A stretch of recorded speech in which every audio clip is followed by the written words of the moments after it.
থাকলেও আল্লাহকে ডাকতে হবে, না থাকলেও আল্লাহকে ডাকতে হবে। সুখে থাকলেও আল্লাহর বন্দিগি, দুঃখে থাকলেও আল্লাহর বন্দিগি। হযরত আইয়ুব আলাইহিস সালামের নাম আমরা শুনছি, কথা বলেন। 70 বছর একটানা তিনি সুখে ছিলেন, সচ্ছল ছিলেন, সম্পদশালী ছিলেন, স্বাস্থ্যবান ছিলেন। তাফসীরের মধ্যে আছে আইয়ুব নবী গোসল করতে গেলে, আইয়ুব আলাইহিস সালাম গোসল করতে গেছেন, আল্লাহ তাআলা আসমান থেকে জুরজুর করে বৃষ্টির ফুটার মতো স্বর্ণের ফড়িং, ফড়িং বুঝেননি? আগের দিনে যে আমরা ধরতাম ফড়িং, হ্যাঁ, এই ফড়িং, স্বর্ণের তৈরি ফড়িং ঝুরঝুর করে আইয়ুব নবীর সামনে পড়ছে। উনি উনার লুঙ্গির মধ্যে এগুলো উঠাইয়া ঘরে নিয়ে রাখছে। আল্লাহ তাআলা বলছে, আইয়ুব, এতগুলো স্বর্ণের টুকরো ফড়িং ফেললাম, সবই উড়াইয়া নিলাগা, সবই তোমার, এতটি দরকার তোমার? আইয়ুব আলাইহিস সালাম বলছেন, মুনিব, আপনি দিচ্ছেন, আপনার গোলাম নিচ্ছে, আপনি বলেন শুকর আদায় করেছি কিনা সেটা বলেন। আপনার শুকর তো আদায় করি মাওলা, শুকর তো আদায় করছি। 70 বছর পরে আল্লাহ আইয়ুব নবীর সবরের পরীক্ষা নিছে, যে সুখে তো রাখলাম 70 বছর, এবার একটু সবর ধৈর্যের পরীক্ষা নেই। এবার 12 বছর কিংবা 18 বছর একটানা রোগে ফালায়া রাখছে। আজ আর মাল নাই, আজ আর রাজত্ব নাই, আজ আর সম্পদ নাই, স্বর্ণ নাই, স্ত্রীরা নাই, সন্তানাদিরা নাই, জনবল নাই, কিচ্ছু নাই, রোগে আক্রান্ত। 18 বছর কিংবা 12 বছর পরে যখন সুস্থ হইছে, তো আইয়ুব নবী এরপরে আল্লাহকে জিজ্ঞেস করছে, মাওলা, আমারে যে আপনি 12 বছর বা 18 বছর এই কষ্টে ফেলে রাখলেন, আপনি কি মজাটা পাইছেন? কুদুর কোনছে বুঝেন নাই? আইয়ুব, আমি নিজে পড়ছি কিতাবে, আইয়ুব নবী বলছে, আল্লাহ আপনার লাভটা কি হয়েছে সেটা কুদুর, আমার যা হয়েছে হয়েছে, আমি পচ্চা টচ্চা শেষ, কিন্তু আপনার কি হয়েছে? রব্বুল আলামিন বলে, আইয়ুব, 70 বছর যখন আমি তোমাকে সুখে রাখছিলাম, তখনও আমি দেখছি তুমি আমার শুকর আদায় করছো, আমারে ডাকছো 100 আমি তোমার উপরে নারাজ না, কিন্তু আমি চাইছিলাম সবরের হালাতে, মুসিবতের হালাতে তুমি আমাকে ডাকো কিনা, আমি এটা দেখতে চাইছিলাম। এই জন্য 12 বছর তোমাকে রোগে ফেলে রাখছি, বা 18 বছর তোমাকে রোগে ফেলে রাখছি, তো দেখছি 18 বছর যন্ত্রণার ভিতরেও সবর করেও তুমি ঠিকই আমাকে ডাকছো। তবে এবার শোনো আমার লাভ, আইয়ুব, 70 বছর সুখে থাকতে তুমি আমাকে যেমন ডাকছো, আল্লাহর কসম, আল্লাহ বলে, আমার জাতের কসম, আইয়ুব, 18 বছর বেদনায়, যন্ত্রণায় আর রোগে আক্রান্ত হয়ে আমারে যেই ডাকছো, আমি আল্লাহ 70 বছরের সুখের ডাকের চাইতে 12 বছরের কষ্টের ডাকে মজা পাইছি বেশি। আমি আল্লাহ স্বাদ পেয়েছি। বেদনার এক এক ডাক আমার আরশের আজিম পর্যন্ত পৌঁছে গেছে। তখন তোমার কলিজা ছেঁড়া ডাক, ব্যথা ভরা ডাক। হ্যাঁ, আমার 2 মাস, আমার এই পাও ভাঙ্গে গেছিল একবার মোটরসাইকেল অ্যাক্সিডেন্টে, একবার ভাঙ্গে গেছিল এই হাড্ডি। আমি 2 মাস বিছানায় ছিলাম। 2 মাস আমারে হসপিটাল থেকে আইনা ঠিক যে জায়গায় বসাইছে বাসায়, এই এক জায়গাতেই আমি 2 মাস ছিলাম। এখান থেকে আর নড়িও নাই, চড়িও না, পেশাব পায়খানা নামাজ সবকিছু এখানে, খানা টানা সবই এখানে, কবরের মতো এখানে, ঠিক যেন কবরে আইনা বসে, একদূর জায়গায় যেখানে বসে। এই 2টা মাস আমার মনে আছে, তখনও তো আমি মালিককে রাত্রে ডাকছি, দিনে ডাকছি, এর আগে পিছেও তো মালিকরে কত ডাকছি, কিন্তু ওই সময় যে আমার পাও ভাঙ্গা, আমি সেজদা দিতে পারি নাই, মানে ঝুঁকে ঝুঁকে ইশারায় সেজদা দিয়ে দিয়ে নামাজ পড়ছি, রুকু সেজদা, কত কান্না কাঁদছি মালিকের কাছে, শুধু এক কথা বলে যে আল্লাহ, আমি বেশি দোয়া করছিলাম, মালিক আমি আবার এই কপাল দিয়ে সেজদা দিতে চাই, আমি সেজদার তৌফিক যেন বঞ্চিত না হই। যেদিন আমি আপনার প্রথম এরপরে সেজদা দাঁড়াইয়া কপাল দিয়া দিতে পারছি 3 মাস 3.5 মাস পরে, তখন আমি সেজদা দিয়েই সালাম ফিরাইয়াই নামাজের আমার বিবি বাসায় ফোন করে বলছি, একবারে চিৎকার করে জোর আওয়াজে, যে আমি আজকে সেজদা দিতে পারছি, আলহামদুলিল্লাহ। মানে আমার খুশি লাগছে গোটা দুনিয়া জুড়ে। চাহায় আমি আমার মালিকের সেজদা দিতে পারি। তাহলে আমার বন্ধু, আল্লাহকে ডাকার মধ্যে সুখ বেশি, মজা বেশি। সুখে আছো, দুঃখে আছো, দুনিয়া ভোগ করে তুমি দুনিয়াতেই থাকতে পারতা না। আল্লাহকে নারাজ করলেও যেতে হবে, আল্লাহকে রাজি করলেও যেতে হবে, কোনো সন্দেহ নাই ভাই। নাফরমানেরও মৃত্যু হয়, মদখোর, নেশাখোর, জুয়াখোর, ফেন্সিখোর, বাবাখোর, ডালখোর, গাঁজাখোর, এদেরও মৃত্যু হয়। হয় কি না বলেন না কেন? জিনাকার, বেবিচারী, বেপর্দা নারী, ওই অসভ্য মহিলা, এগুলোরও মৃত্যু হয়। হারামখোরের মৃত্যু হয়, সুদখোর, ঘুষখোরের মৃত্যু হয়, এই নাফরমানদেরও মৃত্যু হয়। মৃত্যু ঠেকাইতে পারতা না, দুনিয়ায় তুমি থাকতে পারতা, তুমি থাকতে পারতা। আল্লাহ তাআলা কোরআনে বলছেন, বান্দা তুমি কি ভেবেছ আমার কাছে আসতে হবে না? না বলেন, হ্যাঁ বলেন না, উত্তর দেন ভাই, ছেলেরা তোমরা উত্তর দাও তো। আল্লাহ তাআলা বলেন, কি ভেবেছো বান্দা আমার কাছে আসবা না তোমরা? আসতেই হবে, আসতেই হবে। ডাকলেও আসবা, না ডাকলেও আসবা, মানলেও আসতে হবে, না মানলেও আস। তোমাকে আমি ফিরিয়ে আনবই এবং তোমার জিন্দেগি আমি দেখাবো। আহসাহুল্লাহ ওয়া নাসুহু, আল্লাহ বলেন আমি গুনে গুনে রাখছি বান্দা, তুমি ভুলে গেছো।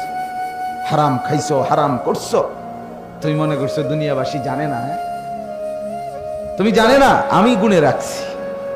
রাত্রি গভীরে উলঙ্গ ছবি দেখছো, কেউ দেখে নাই? হ্যাঁ, কেউ দেখলেই কি না দেখলে কি, তোমারে যিনি ফিটবো উনি তো দেখছে। কথা বোঝেন নাই? তোমারে যিনি আসার দিব তিনি দেখছে। তোমারে যিনি জাহান্নামের আগুনের মধ্যে তালফাহু ওয়ুজুহাহুমুন নার ওয়া হুম ফিহা কালিহুন, কোরআনে আছে, আল্লাহ বলে বান্দা জাহান্নামের আগুন দুনিয়ার মাছ যেভাবে উত্তপ্ত তেলের মধ্যে কড়াইয়া একদিকে চাপ দিয়া ধরে তেলাপিয়া মাছ, এক পিঠে চাপ দিয়া ভালো করে ভাজি হইলে আরেক পিঠ উল্টাই আবার আরেক পিঠে চাপ দেয়। কোরআনে আছে, আল্লাহ বলে নাফরমানের চেহারা এক গাল জাহান্নামের আগুনে ফেরেশতা চাপ দিয়া ধরবে, এটা যখন ভীষণ ভাবে জ্বলবে তো এবার আরেক গাল চাপ দিয়া ধরা এটাও ভীষণ ভাবে জ্বলবে। এটা কোরআনের আয়াত।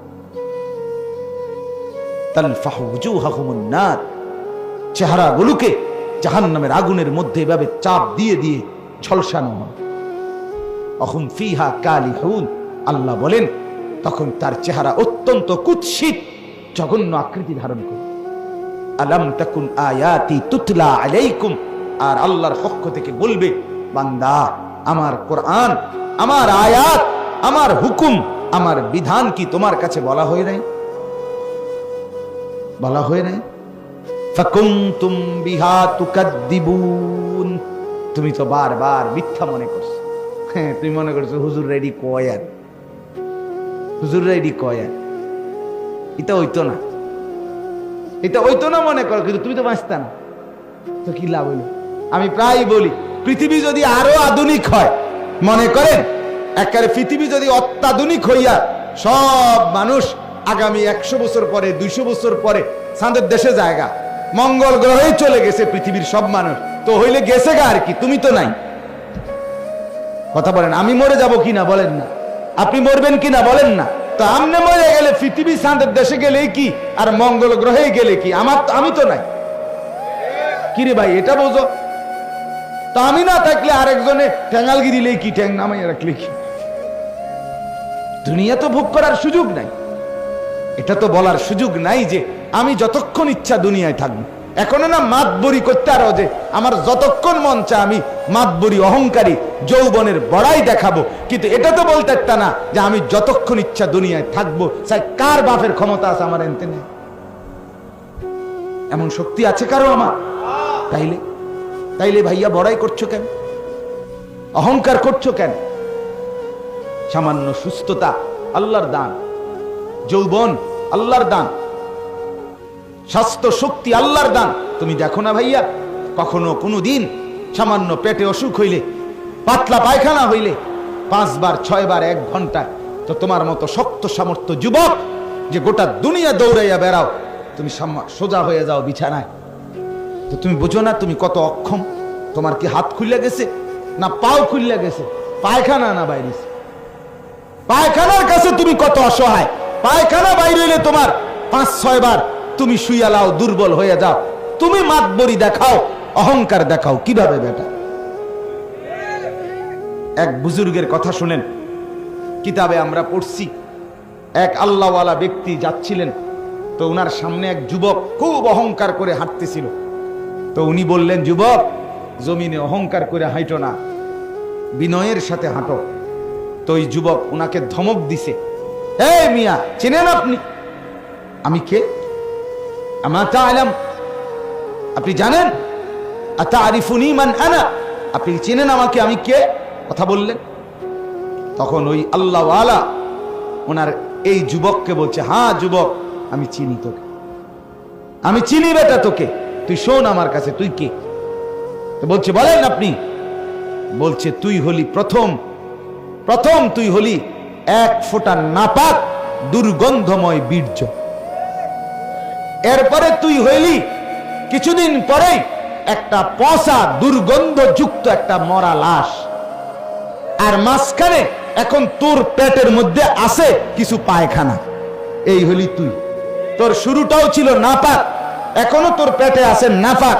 তুই অচিরেই একটা পচা দুর্গন্ধযুক্ত লাশ হয়ে পড়ে থাকবি। এই হলো তোর পরিচয়। কিতাবে লিখছে, যুবক তখন মাথা নোয়ায়, হায়, সে তো আমার আত্মপরিচয় বলে দিল। অহংকার কিসের ভাইয়া? আলাইসা ফি জাহান্নামা মাসওয়াল লিল মুতাকাব্বিরিন। আল্লাহ তাআলা বলেন, জাহান্নাম অহংকারীদের নিকৃষ্ট ঠিকানা। প্রত্যেকটা গুনাহ অহংকার। বাতারুল হক, নবীজি বলছেন অহংকার কাকে বলে? নবীজি বলছে বাতারুল হক, হককে গ্রহণ করতে অস্বীকার করা, আল্লাহর হুকুম রাসূলের তরিকা মানতে অস্বীকৃতি করা, এটাই অহংকার। আর আল্লাহ বলছে অহংকারের ঠিকানা, গন্তব্য জাহান্নাম। জাহান্নাম ওয়া গামতুন নাস। আর 2 নাম্বার অহংকার হলো অপরকে তুচ্ছ-তাচ্ছিল্য করা, নিজেকে বড় মনে করা। 1 নাম্বার হলো হক মানতে অস্বীকার। এখন নামাজের ওয়াক্ত, আজান হচ্ছে, আল্লাহ ডাকছে, হাইয়া আলাস সালাহ, বান্দা তোকে আমি বানিয়েছি, তোকে আমি ডাকছি, তুই বললা না আমি যাব না। আল্লাহ বলে, ঠিক আছে অহংকারী, আমি এর পরিণতি দেখাই দেবো। তুমি ভাত খাইতেছ, খা, ঘুম যাবি, ঘুমও যাস, এগুলো আমি কুত্তারেও খাওয়াই, এটি কোনো আশ্চর্য না, বাদ দুগা খাইস তুই, কিন্তু আমি তোরে বুঝাম, আমি দেখবো তুই কার সামনে অহংকার করলি। আল্লাহ আমাদেরকে মাফ করে দেন। এতগুলো কথা বলার এবার উদ্দেশ্য কি? এটাই আমার শেষ অংশ বয়ানের। এতগুলো কথা বলার উদ্দেশ্য হলো, যুবক, বাপ, মুরব্বী, পর্দার আড়ালের মা বোন, সবার কাছে অনুরোধ, নিজের জীবন গুনার উপরে জমিয়ে রাখা ঠিক না। আর এটা যদি আপনি বুঝেন, বিবেক যদি জাগে, এক বিন্দু অনুশোচনা অনুভূতি যদি জাগে, তো নিজেকে বদলানোর চেষ্টা করেন। আর এই বদলানোর একটা সুযোগ মাহে রমজান। বলেন আলহামদুলিল্লাহ। ভাইয়া, তুমি যদি চেষ্টা করো বদলাইতে পারো। তুমি দেখো, একটু ভালো হয়ে দেখো, একটু চরিত্রবান হইয়া দেখো। আমি আবারও বলি দোস্ত, সমবয়সীদের আড্ডায় নিজের পরিচয় খুঁজে পাইবে না। সমবয়সী বন্ধু, এক ক্লাসের, এক সাইজের, এক হমান্না, এরা কোনোদিন আলোর পথ দেখায় না। খুবই কম, খুব কম। সমবয়সী নষ্ট করে দেয়, এটা নিয়ম।